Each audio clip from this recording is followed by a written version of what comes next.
We remain steadfast in our commitment in delivering local news that matters, stories that inspire, enriching the lives of Filipinos in the Philippines and across the globe. This is your GMA Regional TV. Buong puso para sa Pilipino. Kini ang mga dagkong balita karong Biyernes. Under arrest, okay? So you were informed already sa inyong rights. Duha ka tawo nadakpan sa entrapment operation sa NBI 7. Kanhi Negros Oriental Governor mihimakak sa kalambigitan sa terorismo. Upat ka mga sakyanan nagkarambula. Ug auto mibangga sa bus, duha ka babayi angol.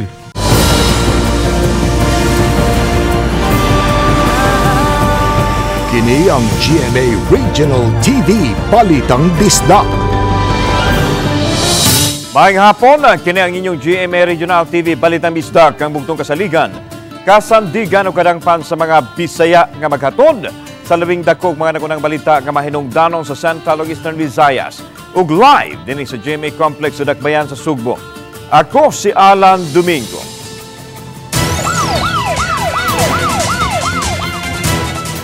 Duha ka mga tawo na lambigid sa robbery extortion ang nasikop ato sa gipahigayang entrapment operation sa National Bureau of Investigation Central Visayas Regional Office sa sud sa usa ka mall sa Dakbayan sa Sugbo. Nang hulga kuno ang mga suspek nga ipagawas ang explicit video sa usa ka babae kun magdumili kini paghatag og usa ka milyon ka pesos anang report. Nasikop sa akto ang duha ka mga suspek sulod sa usa ka mall nga nakigtagbo sa ila untang mabiktima. Wala sila magdahom nga kauban na diay sa biktima ang mga operatiba sa NBI 7. Dihang gidawat sa usa sa mga suspek ang envelope nga gisudlan sa 200,000 pesos. Gipusasan dayon sila o gipahibaw sa ilang katungod sa pagpakahilom ug gidala dayon sa NBI facility. Giila ang masuspisadong silang Jaime Lusundra Ferrar alias Jai Jai nga gadawat sa kwarta ug ang kauban nining si Raul Fajardo Dumagil. Mato ni Attorney Wenceslao Galindez, NBI Supervising Agent, nga nagpatabang kanila ang biktima human siya pangayui og usa ka milyon ka pesos bugti sa pag-delete nila sa explicit video sa biktimang babae. Dili lang kini ang unang higayon nga nangayo og salapi ang duha ka mga suspek nga mao hinungdan nga midangop na sa NBI ang biktima. Nasayran nga kaila sa biktima ang suspek og nakuha ang video alang lang unta sa ilang kalingawan ug didto na nagsugod ang pagpangilkil. Yes, magkaila ni sila. But the relationship later on turned sour, no? So until such time nga kaning victim o siya kabalo nga naagi di ay video, and then such time nga nagbingkil naman ni sila, nagdemand na gyud og 1 million for the deletion. Apang gipanghimakak sa mga suspek ang pasangil, andam nilang atubangon ang kaso nga gisangat bato kanila. Girekomenda nato sa prosecutor's office ang kaning violation sa RA 9995 or anti-photo and video voyeurism, and also na gi-recommend po nato sila for robbery extortion under the revised penal code. I'm honest and kon yun nga wala koy wa jud ko even di lang ko mag-mention wala jud ko di ko ganaging anana sir. Ma'am kanang kung unsa man wala lang ko kabalo ka inana ang atong ka-close pero wala ko kabalo nga maabot inani. Atubangon na yun. Atubangon lang namo. Adunay pasidaan ang NBI sa publiko. Sa mga nagbuhat ana, dili gid mo makalikay sa balaod. Kauban si Clover Lumayag, ako si Alan Domingo. Balitang Bisdak. Upat ka masakyanan nagkarambula pasado alas 8 ng buntang sa Cebu South Coastal Road, habig sa Dakbayan sa Talisay. Fishport sa barangay San Roque, Dakbayan sa Talisay. Ang mga sakyanan parihong padung sa Dakbayan sa Sugbo. Unang ginasmagan ining brown pick-up kining itom nga pick-up, samtang ang itom nga pick-up nga maghatod or matod pa mihunong kay adunay kalit nga milabang nga tao. Midumbol usab sa brown nga pick-up kining puti nga light duty truck o mibangga usab sa maong truck Kining silver nga van gisulayan sa pagkuha sa habig ang matag driver nini apan nagdumili na sila sa pagluwat og pamahayag. Apan usak sa gitanaw sa City Tuda nga nakatampo sa aksidente ang posibleng kadangog sa daan kay gumikan nagwan-uan sa dapit na itabuan atol sa insidente. Ug matod pa way saktong distansya ang matag sakyanan nga ilang gisundan. Waray na angol sa maong sasakay sa mga sakyanan nga maoy nakaangkon usab og kadaot. Nagkasabot hinoon ang mga driver niini. Dako kayog posibilidad, no? Dako kay posibilidad, and then kana sang wasad ta mag-follow sa proper distance unya human plus dangog pa ang daan tungod kay gauwan. So mo tin hitabo. Ato lang ipahinom ng kanunay sa atong mga motorista, ilabi na gid og kanunay ang pag-uwan. Maginahinay lagi ta sa pagmaneho tungod kay bisan pag unsa ka kondisyon ang ato ang brake, doon ay posibilidad nga maslide ra gihapon ang imong ligid. Unom ka masakay og pambot nga gikan sa lungsod sa Sibunga ug padong sa lungsod sa Kalapi sa Bohol ang na-rescue human malunod. Ang gisakyan lang pambot pasado alas 9 gabi. Ang sakay sa maong pangka mga duha ka senior citizen, duha ka minor edad ug laing duha ka nag-edad og 48-42 anyos parehong magkabanay lang. Ang unom taga barangay Mantataw lungsod sa Kalapi nga milawig paingon sa Sibunga kagapon. Sakay silang pambot aron pagtambong o paghatod usab sa lubong silang paryente. O sa paglawig pabalik sa Kalapi, pagkagabi na niana, nakasugat sila og kusog nga unos nga mao hinungdan sa pagkaunlod sa pambot. Daling naluwas ang unom ka masakay sa pambot sa mga personnel sa Sibunga Municipal Disaster o sa Coast Guard. Nakauli na hinoon ang unom ngadto silang dapit. Duha ka babae samdan human magkabangga ang usa ka SUV ug usa ka tourist bus pasado alas 12 kaninang tuwang gabi sa barangay Mactan, Lapu-Lapu City. Tiluan meron dina sa live update nini. May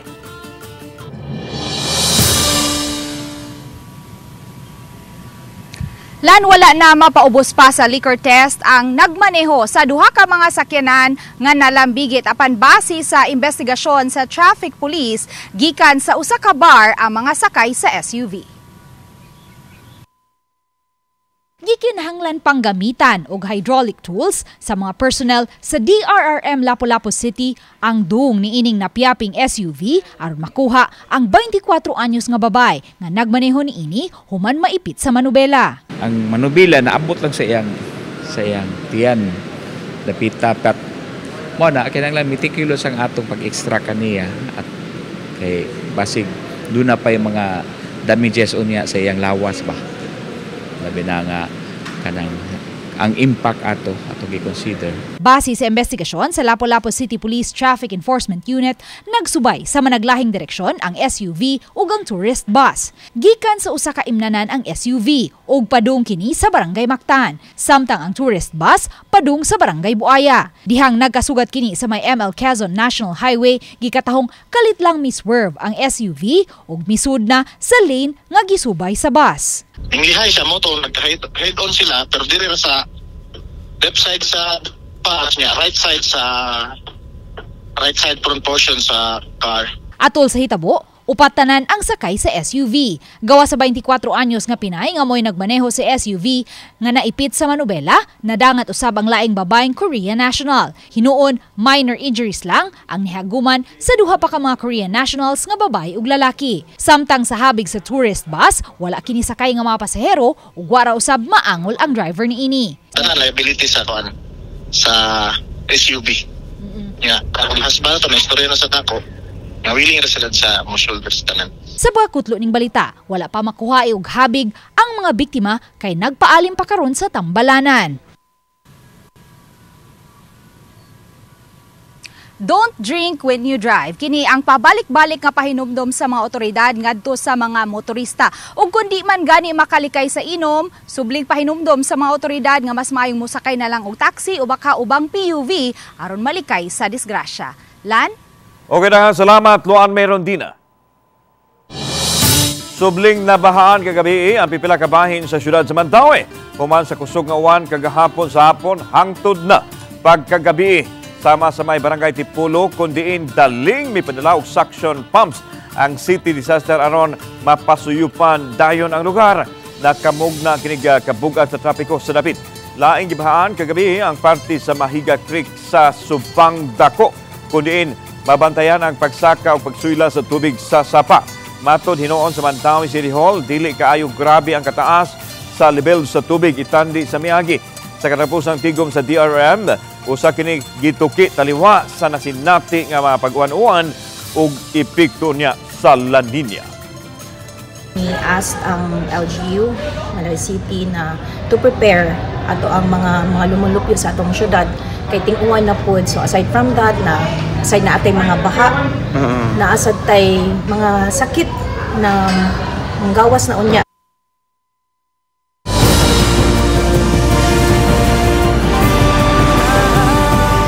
Kini ang GMA Regional TV Balitang Disdak.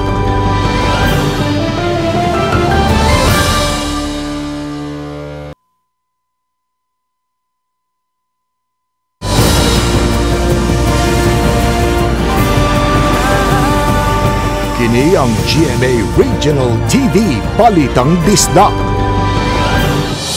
Kani Negros Oriental Governor Pride Henry Teves misaad nga tubangon niya ang kasong gipasaka padto kaniya. Gibarugan ini nga wa siya malambigit sa bisan unsang terroristic act. Ano ang report ni Femari Dumabok? Giklaro sa kanhi Gobernador Pride Henry Teves nga dihang nasayra niyang nalutsan siya og warrant of arrest sa miaging Miyerkules sa gabi. Mibisita siya sa buhatan sa CIDG Negros Oriental kagahapon sa buntag aron sa pagtahan sa iyang kaugalingon. Subay kini sa reklamong violation of the Terrorism Financing Prevention and Suppression Law, batok kaniya. Human siya masayod nga bailable ang kaso, mipiyansa siya og 600,000 pesos alang sa 3 counts nga reklamo. Dismayado siya nganong gitag siya isip most wanted nga wala man unta siya magtago-tago ug gani kanunay siyang makitaan sa publiko. I've always been consistent with that. Diba? Law-abiding naman tayo eh. But I will never run away from obstacles because that's our duty as a citizen and a Kristiyano tayo eh. I will never run away from it. So ako na mismo ang pumunta. Iyang gipaabot na lang ang pagsugod sa kaso aron mahatag niyang iyang habig sa korte. Subli niyang gibarugan nga wa siya malambigit sa terorismong mga kalihukan ug sukad-sukad wala siya mopaluyo sa mga terrorist activities. Siya mismo mato ni Teves biktima sa terorismo nga mo'y hinungdan sa uwat nga makit-an siyang lawas. Una na niya kining gipakita niadtong Marso sa miaging tuig ang mga uwat nga iyang naangkod atol sa pagpamumba sa batasang pambansa niadtong tuig 2007. I just have to face it squarely, and if there's a trial, then good. At least I can also show everything there is to show because right from the start I've always been transparent. Remember, when these issues brought up, I was the first one who volunteered all my information. Yes. Binigay ko lahat, bank accounts ko, emails ko, lahat binigay ko na para ma-check nila kung meron ba talagang silang dapat pagdudahan sa pagkatao ko. Samtang giyang ko niya nga nagkastorya sila gabi sa iyang igsuon nga si expelled Congressman Arnolfo Arnie Teves kisa matod ba nangita og paagi nga makontak siya aron mapangumusta. Ang lawyers niya iba sa lawyers ko.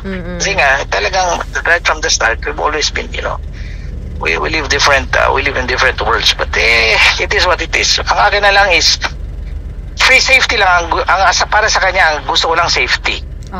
Gusto ko lang buhay siya, yun lang. Yeah. At least buhay siya. If ever magkikita pa kami ulit, then good. Uban ni Clans Gabutin og Rod Prado, Femari Dumabok. Balitang Bisdak. Aron masiguro ang compliance sa mga negosyante, sub ang inspeksyon sa Mandawi City Business Permit Office matag gabi sa mga imnanan, bars ug suruyanan. Ano ang report ni Nico Serino? Random inspection ang gihimo sa makawani sa Business Permit and Licensing Office sa Mandawi City sa lain-laing mga establishmento. Linahi sa uban nilang gihimo kini panggabi nga inspection sa mga dapit suruyanan sa mga tao ug sa mga nagnegosyo ning mga orasa. Kasagaran mabiyernes inspeksyonon. Naglakip sa gisusi, spa ug massage parlors, mga imnanan ug uban pa. Gipang tan-aw sab ang mga papeles kung kumpleto ba mga empleyado o kung mituman ba sila sa lagda sa dakbayan. Naman gud tay businesses nga sa gabi lang open. So to supervise sa ilahang activity, mag-conduct jud daw regular night inspections.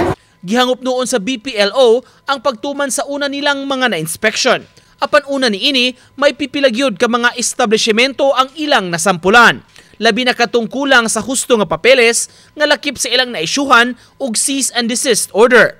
Ingon man katong dugay na nilang gi-inspection nga namaligya og ilimnon sa mga minors. Bana-bana sa BPLO, moabot na sa 20 ang ilang naisyuhan sa cease and desist order, apan ang uban nalibkas na kay ni-comply na sa mga lagda. If ever na aming mga makita nga high risk jud, ma-issuean jud sila namin og cease and desist para for protection na gihapon sa atong public, especially kung dili sila ka kuha og proper licenses, regulatory clearances, matagan jud na natin sila cease and desist. Uban ni Clans Gabutin ug Rod Prado, Nico Sereno, Balitang Bisdak.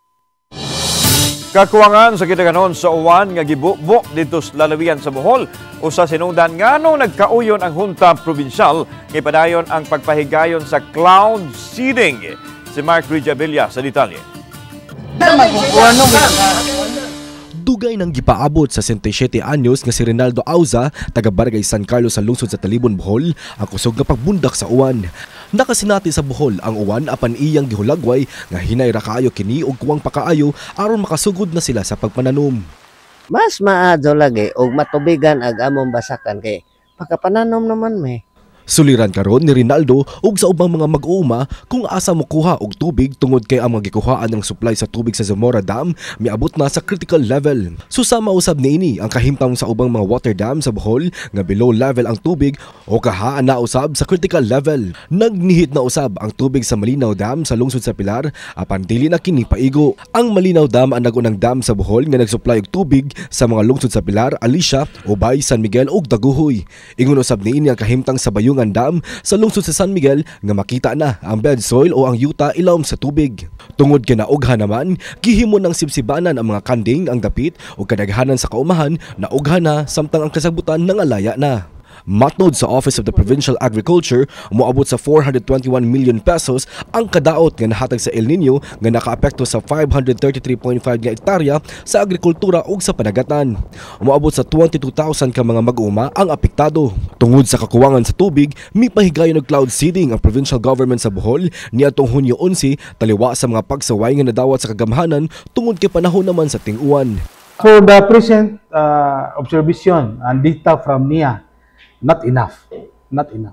Matnod ni Dr. Larry Pamugas nga subli silang mupahigayon ng cloud seeding aron masalbar pa ang pananom sa mga mag-uuma sa lalawigan.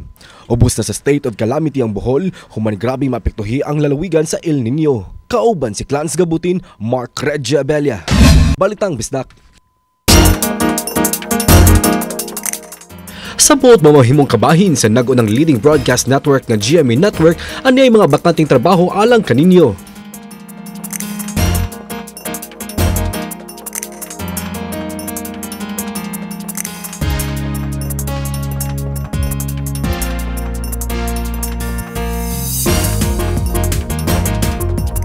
Sa mga interesadong aplikante, mamahimo bisita sa careers.gmanetwork.com alang sa dugang detalye.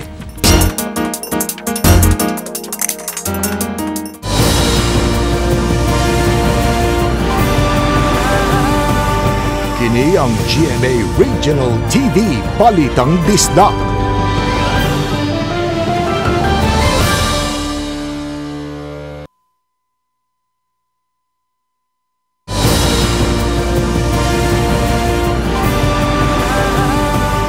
Kini ang GMA Regional TV Balitang Bisdak. Namatya na, gibiktima pagyud sa kawatan. Nakulatahan ang usa sa mga tao sa kalalaki nga nagpakarong ingnon nga miduyog sa kasubaanan sa mga kabanay sa Gihaya sulod sa punerarya human mangawat og cellphone sa tagtungod sa namatay. Anang report? Wa magdahom ang pamilya sa namatyan nga taliwa silang kasub-anan, nabiktima pa sila sa kawatan. Usa ka lalaking misabay sa mga taong misulod sa haya aron mopahasubo sa namatyan.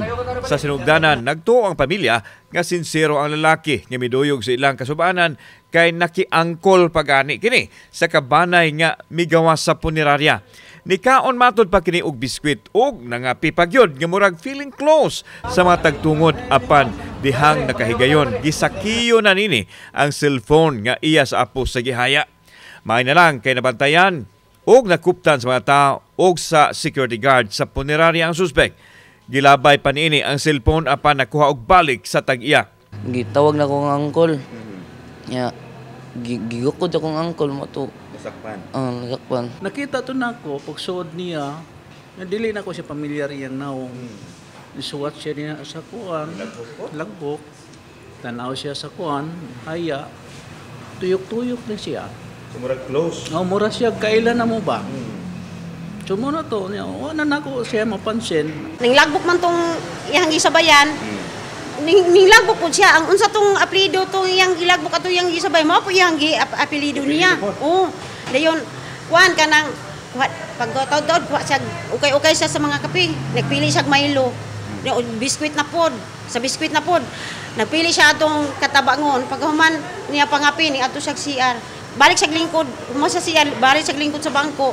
Pero nagsigisag pasiklap atong cellphone nga gi-charge nga naadol sa bag. Daling nakatawag og pulis ang security guard ug gitugyan nila ang suspect kinsa nabalhog sa detention cell sa Police Station 6 sa Cebu City Police Office. Nasayran nga kapila na daay kinimang salisi ang suspect sa punerarya gani na ay picture nini nga nakapaskil na sa pultahan apan nakalusot gihapon.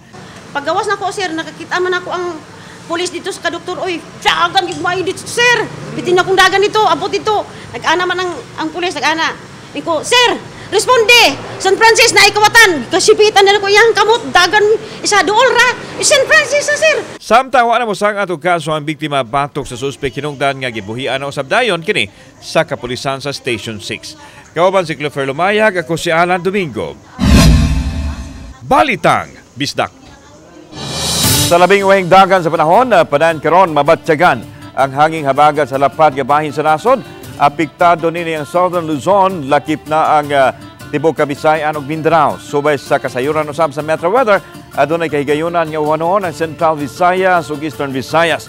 Masinasi usab ang kusog kapaguan sa Samar ug Leyte provinces, lakip na pipila ka dapit sa Bohol. Posible usab nga wanon ang ubang bahin sa nasod. Samtang karong adlaw, Hunyo 21 ang June solstice, usa ka astronomical event nga masinati ang taas nga daytime itandi sa gabi. Mato sa pag-asa maabot sa 13 ka oras ang adlaw sa nasod karong adlaw Biyernes.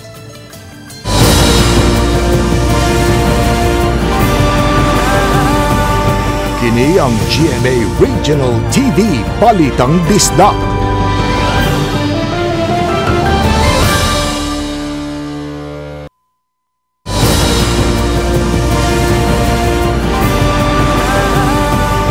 Kini ang GMA Regional TV Balitang Bisdak. Gihanay karon sa Lapu-Lapu City Disaster Risk Reduction and Management Council ang ilang Local Climate Change Adaptation Plan. Gipahigayon kini aron subling malili ug matun-an ang nahanay nga Local Climate Change Adaptation Plan kon IGO o igo ba kining makatubag sa bisan unsang katalagman nga masugatan sa dakbayan. Sa iyang social media post, gipasabot ni Jel Banyasya, Crisis Manager sa Lapu-Lapu City Disaster Risk Reduction and Management Office, nga importante kaayo ang plano ilabi na nga nagkadaghang katalagman ang masinati sa Sugbo tunod sa climate change o usabanon nga dagan sa panahon. Iyahang gipasabot ang Local Climate Change Adaptation Plan kapahimuslan dili lang karong panahon apan sumaabot nga katuigan. Gitambungan ang kalihugan sa mga barangay kapitan ug mga konsehal sa dakbayan sa Lapu-Lapu. Pagsaulog sa fiesta ni San Pedro ug San Pablo sa barangay Punta Inganyo sa Lapu-Lapu City sa Hunyo 28, masibog ngadto sa Hunyo 29 binunod sa UN Tourism Events sa Lapu-Lapu City sunod semana. Kini ang usa sa nasabutan nato sa ipatawag nga tigom ni Mayor Jonard Ahong Chan sa tanang mga barangay kapitan. Subay sa pagpahigayon sa UN Tourism Event sa Lapu-Lapu City karong Hunyo 26 hangtod sa Hunyo 28. Bukod sa mayor nga mahawanan ang kadalanan sa mga ambulant vendors, mga dangling o spaghetti wires o wala na'y gamit nga mga tarpaulin ang mga major roads sa Lapu-Lapu City. Gawas nga ang mga hotel sa Lapu-Lapu City ang magsilbing billeting area sa mga ministers ug delegates gikan sa 30 ka mga nasod. Sa Lapu-Lapu mismo ipahigayon ang main event sa Hunyo 28 diin gikanakdang motambong usab si Presidente Bongbong Marcos Jr.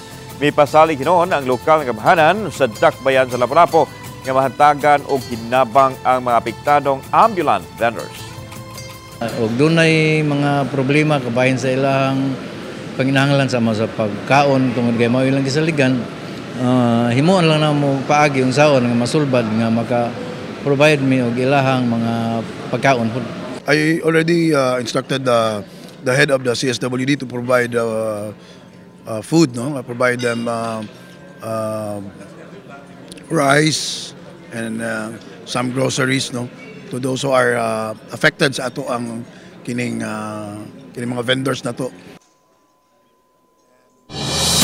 Yawag ron sa Bureau of Fisheries and Aquatic Resources o BFAR Eastern Visayas ang publiko nga likayan ang pagpanguha o pagbaligya o labi na pagkaon sa tarang matang sa shellfish o asitis o nga mas nailang uyap. Nagpositibo sa Pyrodinium bahamense toxic microorganism nga musangpot sa paralytic shellfish poisoning ang mga seawater samples nga nakuha gikan sa Irong-Irong Bay sa Katbalugan City, Matarino Bay sa Eastern Samar ug sa Giwan Eastern Samar. Tungod nini, gipaubos sa local red tide warnings ang naasing mga dapit.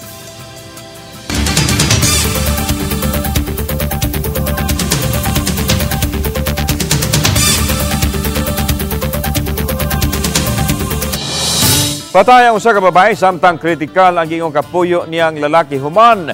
Matagak ang motor tangkal-tangkal sa pampang sa Barangay Campo 4, Talisay City. Nakalingkawas sa kakuya ang usa ka tuig nga batang lalaki nga nakaangkon lang og bunog sa lawas nini. Gituohang uban sa duroha ang bata. Sa inisyal nga pakisusi mato ni Joy Tumulak ang hipi sa titituda nga manguykoy og bas sa dapit maoy nakapahibaw kanila kabahin sa lalaking angol nga ilang nakitaan pasado alas 10 ganinang buntag. Base sa ID nga nakuha sa City Tuda na gidawd og 39 anyos ang lalaking biktima. Gibarabanang may gihabugon ang pangpang nga ilahang hagbungan sa usa ka gatos ka tiil. Nagtuo sila nga Huwebes gabi, Hunyo 20 nahitabo ang disgrasya samtang kusog nga bibunok ang uwan. Wa na mailhi ang babaeng biktima kansang lawas nini nasangit sa kahoy. Dugang pakisusi ang padayon nga gihimo karon sa mga otoridad. Gidudahan niya siya nga nahitabo kagabi atol sa pagbunok sa uwan. Kay ang nahitabo is ang mga biktima ulos na nga basa. 3 milyones pesos lang ang naaprubahan sa Konseho sa Dakbayan Sugbo sa 7 milyones pesos nga ihatag unta nga ayuda sa madapit nga apektado sa pagbuto sa Bulkang Kanlaon. Ang naasing kantidad pahinon sa malungsod nga nakadeklarar sa state of calamity. Lakip nini ang La Castellana sa Negros Occidental nga hatagan og 1 milyon ka pesos ug ang Canlaon City sa Negros Oriental nga gigahinan usab og 2 milyones pesos nga higayon nga maandam na ang kantidad. Pangunayan sa acting mayor sa Dakbayan Sugbo ang pagtunol sa ayuda sa mga apektadong LGU.